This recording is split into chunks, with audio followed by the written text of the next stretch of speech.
Adrenal medulla की तो hormones हमने डिस्कस कर लिए थे, और बाकी जो रह गए थे एड्रिनल कॉर्टेक्स, उसके भी हमने डिस्कस करने थे। तो अब हम आज स्टार्ट करेंगे एड्रिनल ग्लैंड्स के, एड्रिनल कॉर्टेक्स के जो हार्मोन्स हैं उसको हम डिस्कस करेंगे। यहाँ पे देखेंगे कौन कौन से हार्मोन पैदा होते हैं। एड्रिनल कॉर्टेक्स को, जो एड्रिनल कॉर्टेक्स के हार्मोन प्रोड्यूस होते हैं उन्हें हम कॉर्टिकल हार्मोन्स भी कहते हैं। ये बेसिकली दो तरह के होते हैं। कॉर्टिकल हार्मोन में स्पेशली एक कोर्टिसोल हार्मोन है, कोर्टिसोल। एड्रिनल कॉर्टेक्स तो एक्टिव पूरी लाइफ में इंसान की सारी जिंदगी काम करता रहता है, लेकिन ये इसकी प्रोडक्शन तेज हो जाती है खास तौर पे किसी स्ट्रेस सिचुएशन में, या इन्फेक्शन के दौरान, या कोई ऐसा बॉडी को शॉक मिल जाए, सर्दी का शॉक मिल जाए, अचानक से बॉडी स्ट्रेस में चली जाए, सदमे में चली जाए, या कोई इन्फेक्शन आ जाए बॉडी में, तो ऐसी चीज़ों को काउंटर एक्ट करने के लिए एड्रिनल कॉर्टेक्स के हार्मोन्स की प्रोडक्शन ज़्यादा तेज हो जाती है। तो नंबर वन हार्मोन इसके अंदर कोर्टिसोल है। कोर्टिसोल को दूसरी जुबान में हम आम जनरल वर्ड्स यूज करते हुए ग्लूकोकोर्टिकॉइड भी कहते हैं। ग्लूको वर्ड इसलिए यूज किया जाता है इसके लिए कि कोर्टिसोल ग्लूकोकोर्टिकॉइड है कि ये ब्लड के अंदर ब्लड ग्लूकोज लेवल को इंक्रीज करता है, लेकिन ये ग्लाइकोजन की ब्रेकडाउन से नहीं करता, ये प्रोटीन की ब्रेकडाउन से जो छोटे मॉलिक्यूल असाइल ग्लिसरॉल पैदा होते हैं, ये असाइल ग्लिसरॉल को सिंथेसाइज करता है ग्लूकोज के अंदर, और इसका फंक्शन इंसुलिन के ऑपोजिट है। इंसुलिन प्रोटीन की सिंथेसिस करता है।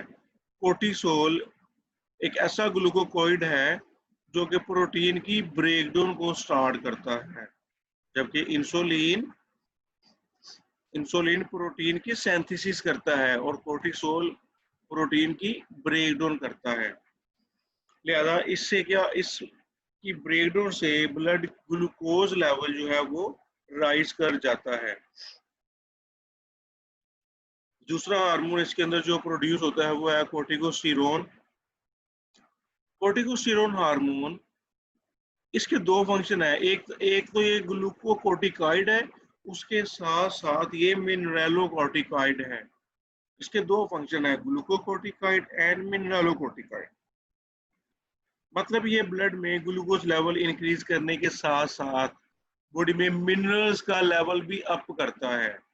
ये मिनरल्स आयंस को बैलेंस करता है। इसकी एक टाइप होती है एल्डोस्टेरोन। कोर्टिकोस्टेरोन की एक टाइप है जिसको हम कहते हैं एल्डोस्टेरोन। एल्डोस्टेरोन बुनियादी तौर पर एक ऐसा हार्मोन है जो कि बॉडी में सोडियम आयंस को किडनी से यूरिन के अंदर जाने से रोकता है। सोडियम आयंस को किडनी के अंदर, जहाँ पे यूरिन फॉर्मेशन का प्रोसेस हो रहा होता है, किडनी के अंदर जो एक नेफ्रॉन का खास ट्यूबुलर पोर्शन होता है, तो नेफ्रॉन के ट्यूबुलर पोर्शन पे जाके ये कोर्टिकोस्टेरॉइड हार्मोन काम करता है और वहां से सोडियम को यूरिन के अंदर जाने से रोकता है। ये सोडियम को प्रिजर्व करता है, सोडियम को खून के अंदर रोकता है ताकि बॉडी के अंदर, ब्लड के अंदर जो सोडियम लेवल है वो ज्यादा हो सके। लिहाजा ये इसका इम्पोर्टेंट फंक्शन है। साथ साथ ये ग्लूकोज को भी वहां से रीअब्जॉर्ब करवाता है। लिहाजा ग्लूकोकोर्टिकॉइड और मिनरलोकोर्टिकॉइड दो फंक्शंस हैं कोर्टिकोस्टेरोन के, जिसकी वजह से बॉडी में ये ब्लड ग्लूकोज लेवल और ब्लड सोडियम आयन लेवल को इंक्रीज करने में मदद देता है। आप लोग ये मेरे YouTube पे लेक्चर्स पढ़े होते हैं, आप इनको दोबारा भी सुन सकते हो जहाँ पे आपको प्रॉब्लम हो। ये मैं इसमें काफ़ी आपको डिटेल से और कुछ चीज़ें रिपीट करके बताता हूँ। ये बहुत ही इम्पोर्टेंट क्वेश्चंस बनते हैं यहाँ पे कि give the functions of cortical hormones, provide the functions of corticosteroid hormones, या लॉन्ग क्वेश्चन यहाँ पे आ सकता है। वहां पे लिखा होगा लॉन्ग क्वेश्चन में, explain the endocrinology functions of adrenal cortex. Yeah, explain the function of adrenal cortex. Write down the hormones produced by the adrenal cortex with their functions. तो इस तरह से ये इसके ऊपर लॉन्ग क्वेश्चन बन सकता है। इवन के डिफरेंस भी पूछा जा सकता है। Differentiate between the cortisol and corticosterone. Cortisol और कोर्टिकोस्टेरोन के दरमियान फर्क बयान करें। तो इनके ऊपर एमसीक्यूज भी बहुत टफ किस्म के बनाए जा सकते हैं इसी सेक्शन से। अच्छा, अगर हम डिसऑर्डर्स की बात करें, प्रॉब्लम्स की बात करें जो एड्रिनल ग्लैंड्स के साथ एसोसिएटेड है, तो एड्रिनल कॉर्टेक्स में अगर कोई डिस्ट्रक्शन हो जाए, वहाँ पे कोई ब्रेकडाउन का अमल शुरू हो जाए, तो ऐसा एडिसन डिजीज के अंदर हो सकता है। एडिसन डिजीज क्या है? एडिसन डिजीज में जो मेटाबॉलिक रिएक्शंस हैं वो डिस्टर्ब हो जाती हैं, और जिसके नतीजे में मसल्स का जो प्रोसेस है वो वीक हो जाता है। मसल्स की मूवमेंट्स कमजोर हो जाती हैं क्योंकि वहां पे सॉल्ट नहीं रहता। कोर्टिकोस्टेरोन की प्रोडक्शन कम होने की वजह से सॉल्ट लूज हो जाता है, और स्ट्रेस सिचुएशन है, खासतौर पर सर्दी बर्दाश्त करने का जो अमल है लिविंग ऑर्गेनिज्म का, वो खत्म हो जाता है। आमतौर पे जानदार सर्दी को बर्दाश्त कर लेता है, लेकिन अगर उसका एड्रिनल कॉर्टेक्स डैमेज कर दिया जाए तो ऐसे जानवर में सर्दी बर्दाश्त करने का अमल जो है वो खत्म हो जाता है। क्योंकि अभी हमने पढ़ा था कि शॉक या स्ट्रेस कंडीशन को सर्वाइव करने की सलाहियत एड्रिनल कॉर्टेक्स की वजह से होती है। लिहाजा एड्रिनल ग्लैंड का अगर उसका कॉर्टेक्स क्लियर खराब कर दिया जाए या डैमेज कर दिया जाए तो ऐसे जानदार में सर्दी को बर्दाश्त करने की सलाहियत खत्म हो जाती है। अच्छा, दूसरी कंडीशन है रिवर्स ऑफ दिस फाउंड, अगर एड्रिनल कॉर्टेक्स की सिक्रीशन ज्यादा होनी शुरू हो जाए, अगर एड्रिनल ग्लैंड ज्यादा मिकदार में अपने हार्मोन्स प्रोड्यूस करना शुरू कर दे, तो उसकी वजह से एक बीमारी होती है जिसे हम कहते हैं कुशिंग डिजीज। कुशिंग डिजीज की इलामत यही है कि इसके अंदर कोर्टिकल हार्मोन बहुत ज्यादा पैदा होते हैं, और जिसकी वजह से प्रोटीन की ब्रेकडाउन ज्यादा तेजी से स्टार्ट हो जाती है। कोर्टिसोल की प्रोडक्शन जितनी तेज होगी उतनी तेजी से बॉडी में प्रोटीन्स की ब्रेकडाउन होगी। जब प्रोटीन की ब्रेकडाउन होगी तो उसके नतीजे में मस्कुलर वीकनेस होगी, बोन्स की वीकनेस होगी, क्योंकि जब मसल से प्रोटीन डैमेज होगी तो मसल्स वीक होंगे। बोन्स के अंदर से जब प्रोटीन डैमेज होगी, प्रोटीन की ब्रेकडाउन होगी, तो बोन्स वीक होगी, और इसके साथ साथ प्रोटीन जब ब्रेक होगी तो कोर्टिकोस्टेरोन की वजह से ब्लड के अंदर ग्लूकोज लेवल इंक्रीज होगा। जब ग्लूकोज लेवल इंक्रीज होगा तो उस हाई ग्लूकोज लेवल से पेशेंट में डायबिटिक मेलाइटस की कंडीशन डेवलप होना शुरू हो जाएंगी। This high blood sugar disturbs the metabolism as in diabetes. लिहाजा एक शुगर जैसी इलामात आना शुरू हो जाएंगी।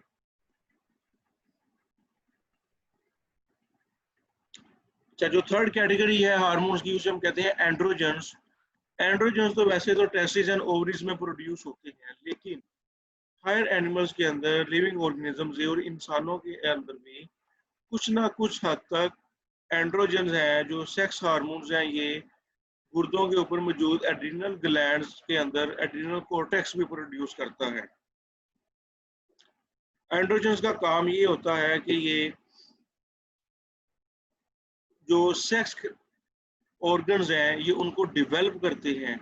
उसके साथ साथ ये जो सेकेंडरी सेक्सुअल कैरेक्टरिस्टिक्स होती हैं, प्राइमरी और सेकेंडरी कैरेक्टरिस्टिक्स में ये फर्क है कि प्राइमरी सेक्सुअल कैरेक्टरिस्टिक्स जो है ये पैदाइश से पहले जो लिविंग ऑर्गेनिज्म में मेल और फीमेल में जो सेक्स ऑर्गन्स डेवलप होते हैं, जबकि सेकेंडरी सेक्सुअल कैरेक्टरिस्टिक्स वो होती हैं जब जानदार मेच्योर हो जाता है, अपनी बुलूगत को पहुंच जाता है, मेच्योरिटी के वक्त उसमें जो सेकेंडरी सेक्सुअल कैरेक्टरिस्टिक्स डेवलप होती हैं, जैसा कि आवाज़ का, मेल के अंदर साउंड, आवाज़ की पिच का चेंज हो जाना, उसकी स्किन का रफ हो जाना, तो उसके साथ साथ जो दाढ़ी वगैरह का आ जाना, चेहरे पे बालों का जो जाहिर होना, ये सारी की सारी सेकेंडरी सेक्स कैरेक्टरिस्टिक्स कहलाती हैं।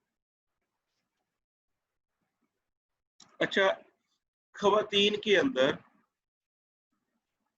अगर एड्रिनल ग्लैंड्स के एड्रिनल कोर्टेक्स के अंदर कोई ट्यूमर्स बन जाए, कोई रसोली बन जाए, तो उसकी वजह से एड्रिनल कोर्टेक्स के अंदर रसोली बनने की वजह से एंड्रोजन्स की प्रोडक्शन ज़्यादा भी हो सकती है।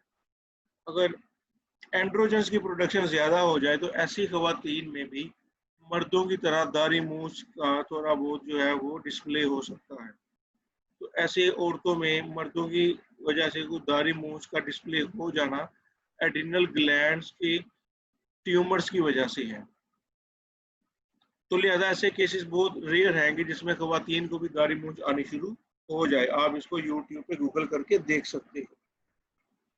लिहाजा ये 3 किस्म के हार्मोन हैं जो एड्रिनल कॉर्टेक्स प्रोड्यूस करता है। एक कोर्टिसोल, कोर्टिकोस्टेरोन और तीसरा एंड्रोजन। अब हम मूव करते हैं डाइजेस्टिव सिस्टम की तरफ। डाइजेस्टिव सिस्टम जिसको हम शॉर्ट वर्ड में गट भी कहते हैं।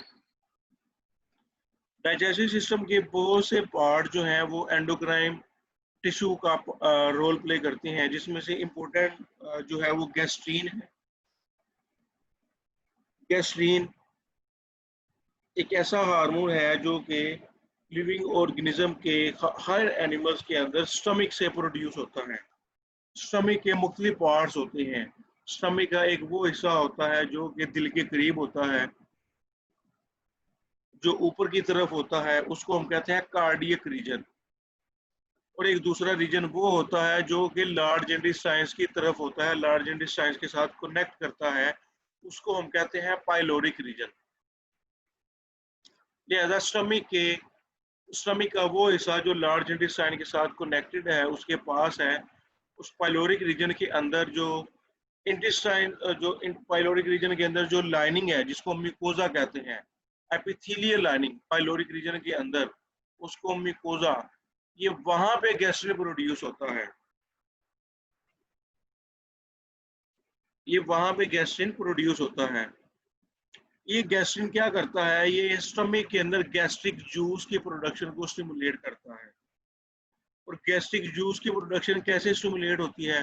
अगर इंसान ने बहुत ज़्यादा गोश्त वोश्त खाया हो, प्रोटीन वाली डाइट ली हो मैदे के अंदर, जैसे ये प्रोटीन डाइट मैदे की दीवारों के साथ टच करती है, तो मैदे की दीवारों से, मैदे स्टमक वाल से सिग्नल प्रोड्यूस होता है और वो गैस्ट्रिक जूस रिलीज होता है। और वो गैस्ट्रिक जूस ही मैदे के अंदर ग्लैंडुलर टिश्यूज को सिग्नल भेजता है और वहां से गैस्ट्रिन हार्मोन प्रोड्यूस होता है। और गैस्ट्रिन हार्मोन मजीद इसी तरह काम करता है और वहां से मजीद प्रोटीन डाइजेशन का प्रोसेस स्टार्ट होता है। दूसरा हार्मोन जो मैदे में प्रोड्यूस होता है उसे हम कहते हैं सेक्रेटिन। सेक्रेटिन स्मॉल इंटेस्टाइन का जो फर्स्ट पार्ट है, स्मॉल इंटेस्टाइन जो स्टमक के साथ कनेक्टेड होती है, स्मॉल इंटेस्टाइन का जो फर्स्ट पार्ट है जिसे हम ड्यूओडेनम कहते हैं। आपको पता होगा स्मॉल इंटेस्टाइन के 3 पार्ट्स होते हैं, ड्यूओडेनम, जेजुनम एंड इलियम। तो स्मॉल इंटेस्टाइन का जो फर्स्ट पार्ट है जिसे हम ड्यूओडेनम कहते हैं, ड्यूओडेनम के साथ जैसे ही एसिडिक फूड आगे टच करती है, ड्यूओडेनम की वाल्स के साथ, ड्यूओडेनम की जो एपिथेलियम के साथ एसिड फूड टच करती है, तो वहां से सेक्रेटिन हार्मोन प्रोड्यूस होता है। और सेक्रेटिन हार्मोन ब्लड से होता हुआ ये पैंक्रियाज तक जाता है और ये पैंक्रियाज को जाके सिग्नल भेजता है और पैंक्रियाज वहां से पैंक्रियाटिक जूस रिलीज करता है। और साथ साथ पैंक्रियाटिक जूस रिलीज होने के साथ साथ ये हार्मोन लीवर के ऊपर भी जाके काम करता है और लीवर अपनी बाइल की प्रोडक्शन रिलीज करता है। पैंक्रियाटिक जूस और बाइल्स ये दोनों कॉमन डक्ट की मदद से आकर डिओडिनम में खुलती हैं जो कि वहां पे खुराक को हजम करने में मदद देती हैं। लिहाजा ये शॉर्ट क्वेश्चन है कि right down the name of the hormones produce by the stomach या गट। तो 2 हार्मोन है, गैस्ट्रिन एंड सेक्रेटिन। तो इन दोनों हार्मोन्स के फंक्शंस के ऊपर भी आप लोगों से शॉर्ट क्वेश्चन पूछा जा सकता है। Write down the function of gastrin या explain the function of secretin. तो बहुत ही इंपॉर्टेंट दोनों क्वेश्चंस हैं। उसके बाद हम मूव करेंगे फीमेल्स की तरफ, फीमेल्स के अंदर जो ओवरीज होती हैं वो कौन कौन से हार्मोन्स को प्रोड्यूस करती है।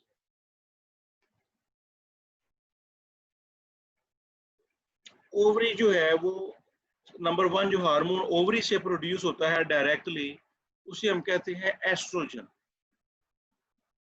ओवरीज के अंदर जब एग्स मेच्योर हो रहा होता है, एग्स मेच्योर होने, एग्स को वहां पे फोलिकल्स कहा जाता है ओवरी की स्टेज पे।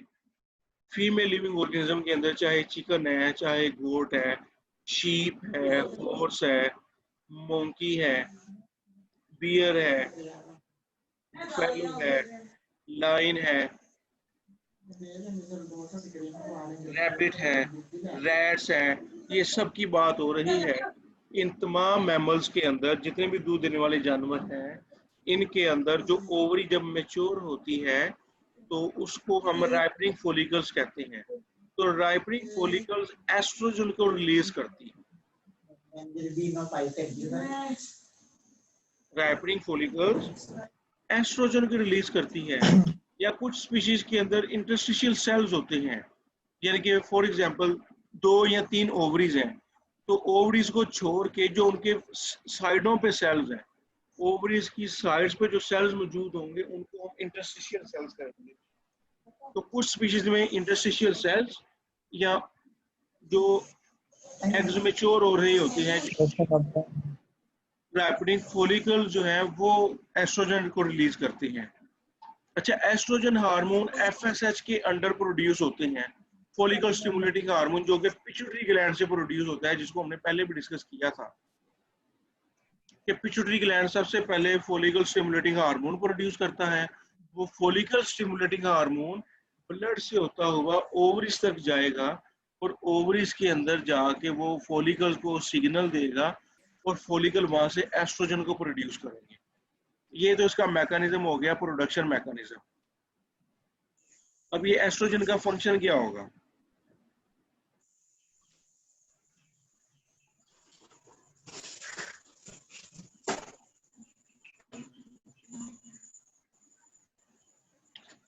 एस्ट्रोजन फंक्शंस के लिहाज से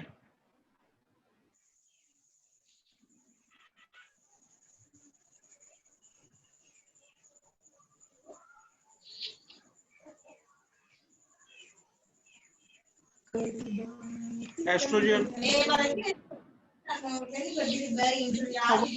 अंदर, जिस तरह हमने मेल का डिस्कस किया था कि मेल में सेकेंडरी सेक्सुअल कैरेक्टरिस्टिक्स डेवलप होती हैं, अब आप भी देख लें कि इसी तरह जो फीमेल मेच्योर होती है, खवातीन जब अपनी बुलूगत को पहुंचती हैं तो उनके अंदर जो सेकेंडरी सेक्सुअल कैरेक्टरिस्टिक्स हैं वो एस्ट्रोजन की वजह से डेवलप होती हैं, जैसा कि ब्रेस्ट वगैरह की डेवलपमेंट जो होती है। और उसके साथ साथ ये जो यूट्राइन वाल है, यूट्रस की जो वाल्स हैं उसको थिक करने में मदद देती हैं। जब खवातीन में मेंस्ट्रुअल साइकिल चल रहा होता है, जो उनकी माहवारी का साइकिल है, तो उनमें जो यूट्रस की जो वाल्स है, माहवारी के साइकिल के दौरान यूट्रस की वाल्स को थिक किया जाता है। उसके बाद जो इसका तीसरा फंक्शन है, एस्ट्रोजन एक्सर्ट ए पॉजिटिव फीडबैक मैकेनिज्म। ये पिट्यूटरी ग्लैंड के ऊपर एक फीडबैक मैकेनिज्म भेजती हैं, यानी कि पिट्यूटरी ग्लैंड पे ये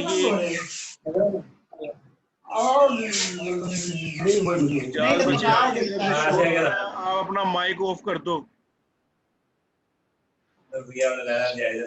इजाज अपना माइक ऑफ करो।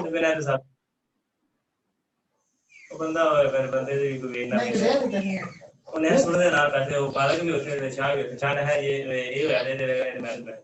इजाज अपना माइक ऑफ करो या आपको मैं यहाँ से मीटिंग से क्लासरूम से निकाल दूं।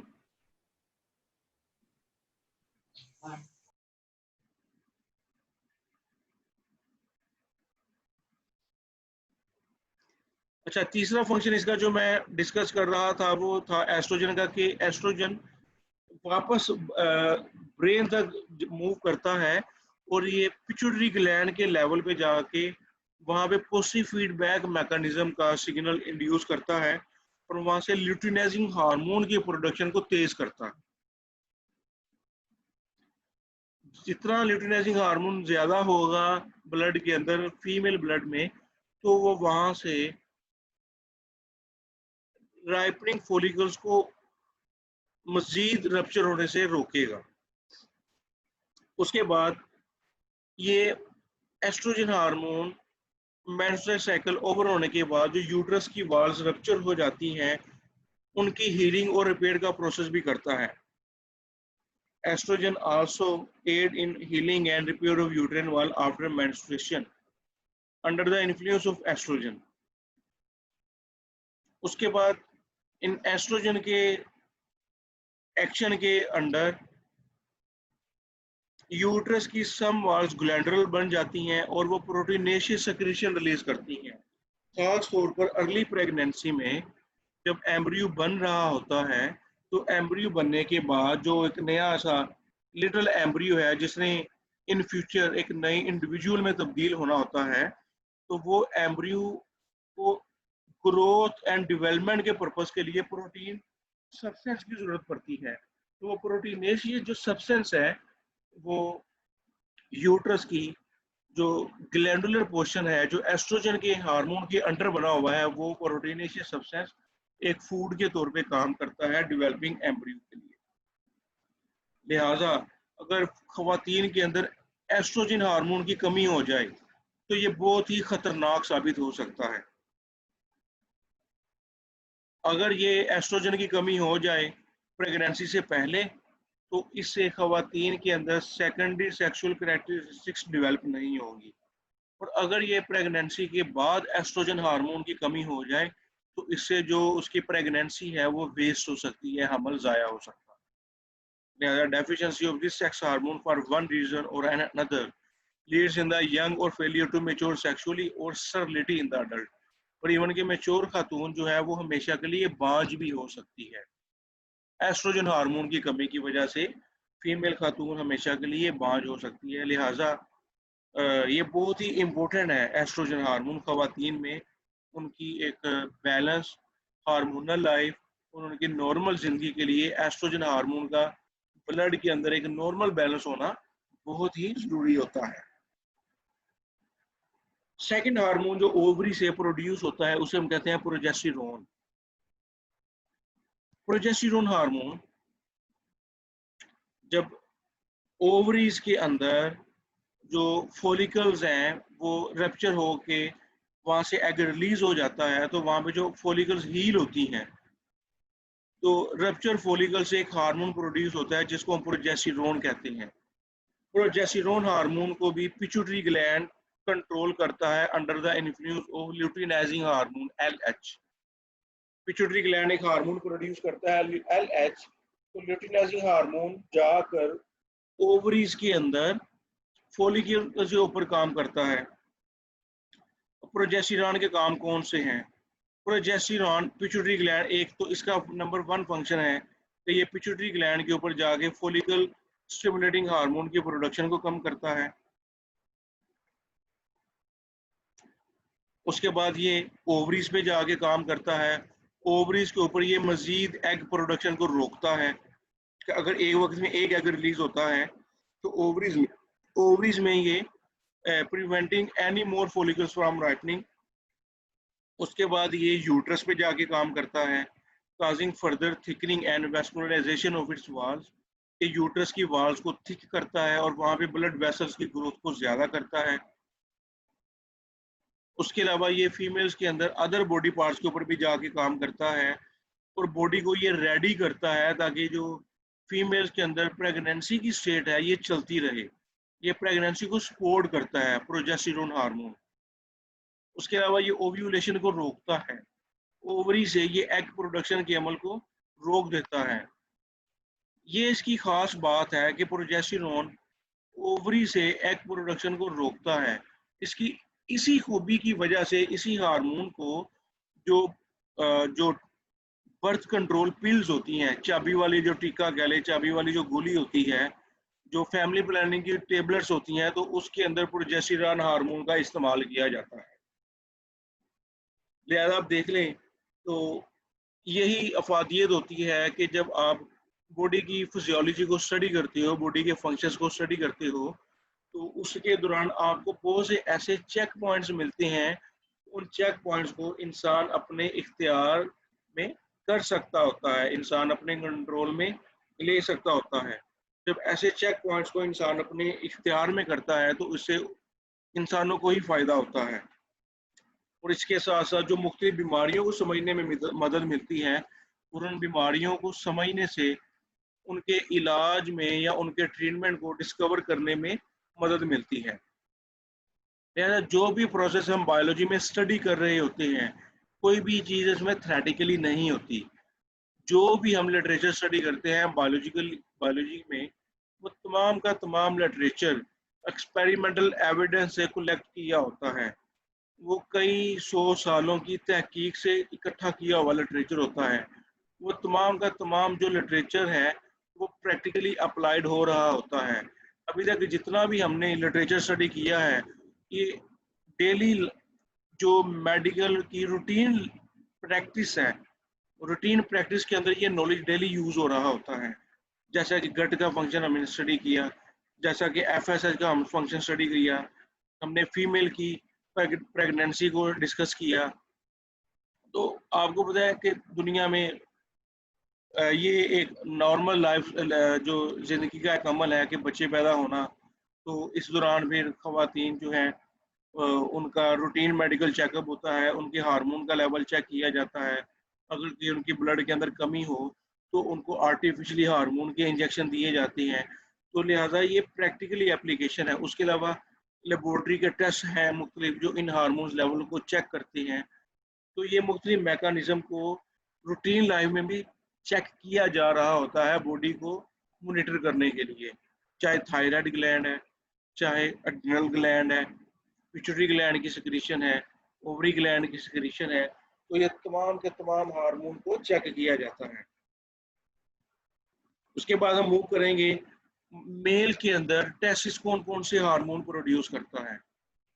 मर्दों में टेस्टिस जो है, टेस्टिस के अगर हम स्ट्रक्चर्स की बात करें तो इसके अंदर ऐसी ट्यूब्स होती हैं एपिथेलियम की बनी हुई जो कॉइल, हाईली कॉइल गुच्छों की शक्ल में जो टेस्टिस हैं, या जिसे आप कुपूरे भी कहते हो, गुर्दे कुपूरे होते हैं बकरे के। तो अगर उसको कट करके देखा जाए तो माइक्रोस्कोपिक लेवल के ऊपर उसमें कॉइल्स ट्यूब्यूल्स भरी होती हैं, जिसको हम कहते हैं सेमिनिफेरस ट्यूब्यूल, जहाँ पे स्पर्म्स बनते हैं। सेमिनिफेरस ट्यूब्यूल्स के अंदर स्पर्मेटोजोआ डेवलप होते हैं। और उसके अलावा वहाँ पे कुछ ऐसे सेल्स होते हैं जिसको हम कहते हैं interstitial cells. Interstitial cells gonadal hormones produce करते हैं। गोनेडल हार्मोन मतलब सेक्सुअल हार्मोन, और मेल के अंदर गोनेडल हार्मोन को टेस्टोस्टेरोन कहा जाता है, जिसका दूसरा नाम 17 beta hydroxyl testosterone, 17 beta hydroxyl testosterone भी दूसरा कहा जाता है। टेस्टोस्टेरोन की एक टाइप है। तो टेस्टोस्टेरोन का क्या फंक्शन है बॉडी के अंदर? टेस्टोस्टेरोन क्योंकि एक सेक्स हार्मोन है, तो ये मेल के अंदर एक तो ये अगर ये पैदाइश से पहले पैदा हो, टेस्टोस्टेरोन हार्मोन मेल में पैदा होने से पहले जब ये माँ के पेट में होता है मेल, तो तब से इसमें ये हार्मोन बन रहा होता है। तो टेस्टोस्टेरोन हार्मोन सेक्स ऑर्गन्स की डेवलपमेंट में मदद देता है। उसके बाद ये बच्चा जब पैदा हो जाता है तब भी इसमें ये हार्मोन बन रहा होता है, सेक्स ऑर्गन्स की ग्रोथ में ये मदद देता है। ये सारी जिंदगी हार्मोन बनता रहता है। उसके बाद ये जब लड़का अपनी बुलूगत को पहुंचता है तो बच्चे में सेकेंडरी सेक्सुअल कैरेक्टरिस्टिक्स डेवलप करने में ये मदद देता है, जैसा कि दाढ़ी मूंछ का आ जाना, हेयर्स का डेवलप होना खास एरियाज में। उसके अलावा फिर सेक्स ड्राइव, जो ऐसे खास उसके अंदर इमोशंस और जज्बात पैदा होते हैं, ये भी टेस्टोस्टेरोन हार्मोन की वजह से होती हैं। एक बात यहाँ पे याद रहे, जो टेस्टोस्टेरोन हार्मोन है, मेच्योरिटी के बाद इसका लेवल कांस्टेंट रहता है ब्लड के अंदर, लेकिन मेच्योरिटी से पहले इसका लेवल आहिस्ता आहिस्ता बढ़ता चला जाता है। यानी कि 17 ईयर्स तक इसका लेवल बहुत ज़्यादा राइज होता है। लेकिन उसके बाद इसका लेवल जो है वो डिक्लाइन होना शुरू होता है और थोड़ा तकरीबन ये कांस्टेंट रहता है। और इसका काम बाद में सिर्फ यही होता है कि ज़रूरत आने पे बॉडी में इमोशनल ड्राइव या सेक्स ड्राइव पैदा करना, जो एक करंट सा पैदा होता है एक ज़रूरत के वक़्त, तो उस करंट को पैदा करता है ये टेस्टोस्टेरोन हार्मोन। तो ये एक तहकीक की गई है कि अगर रैट्स के अंदर या ऐसे कुछ एक्सपेरिमेंटल लिविंग ऑर्गेनिज्म के अंदर अगर उनके अंदर उनके टेस्टिस को काट दिया जाए, ऐसा लिविंग ऑर्गेनिज्म जिसके टेस्टिस को सर्जरी की मदद से काट दिया जाए, तो ऐसे लिविंग ऑर्गेनिज्म को हम कहते हैं कैस्ट्रेटेड मेल। क्या कहेंगे? कैस्ट्रेटेड मेल, जिनके टेस्टिस को काट दिया जाए। तो ऐसे मेल के अंदर सेकेंडरी सेक्सुअल कैरेक्टरिस्टिक्स डेवलप नहीं होती और उनके अंदर फीमेल जैसी ही खूबियां रहती हैं। फीमेल जैसी खासियत रहती है कि मुलायम सी स्किन रहती हैं, दाढ़ी मूंछ नहीं आती, बॉडी पे उनके हेयर्स डेवलप नहीं होते। लिहाजा मेरा ख्याल है आज के लिए इतना ही काफ़ी है। इसके अंदर लिखने में लिटरेचर कम है लेकिन इसके अंदर डिटेल बहुत ज़्यादा है, काफ़ी तफसील है इसके अंदर, लेकिन वर्ड्स बहुत कम यूज़ किए हुए हैं आपकी बुक में इसको एक्सप्लेन करने के लिए। लिहाजा आपने इसको याद करते हुए या समझते वक्त आपको मेरे ऑडियो लेक्चर या जो वीडियो लेक्चर्स हैं इनको आपको बार बार पॉज करना पड़ेगा या उसको थोड़ा बैक स्क्रॉल करके आपको ये लेक्चर बार बार सुनना पड़ेगा बाकायदा इसके आपको कंसेप्ट समझने के लिए। अगर किसी स्टूडेंट को कोई क्वेश्चन हो तो वो मुझसे डिस्कस कर सकता है। Any question from student?